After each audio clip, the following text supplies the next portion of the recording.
Hello, today we will guide you through how to hide your location on Whop Profile. If you want a little more privacy on your Whop account, turning off your visible location is a quick setting to update.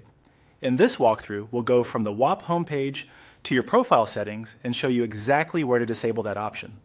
To begin, open Whop and go to the homepage. This is the main landing area where you can access your account and profile controls. Make sure you're signed in so the profile and settings options are available. Once you're on the home screen, look to the top right corner of the page and click on your profile. This will open the account menu where you can access personal account options and profile-related settings. If you don't immediately see it, give the top right area a quick scan for your profile icon or account image. After the profile menu opens, click on Settings.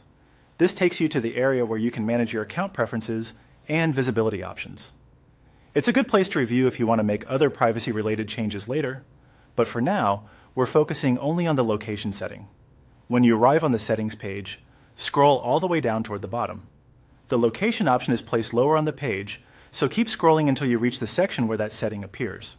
Taking your time here can help make sure you don't miss it. Once you find the location setting, click the toggle button to turn it off. When this toggle is disabled, your location will no longer be shown on your Whop profile. This is the key step if your goal is to hide that information from others who may view your profile. After switching it off, it's a good idea to pause for a moment and confirm that the toggle stays in the off position. That helps ensure the change has been applied successfully. If the page updates automatically, you may not need to save anything manually. And that's it. You've now hidden your location on your Whop profile. It's a simple adjustment, but it can make a meaningful difference if you prefer to keep your profile details more private. Thanks for following along, and we hope this guide helped you update your settings quickly and confidently.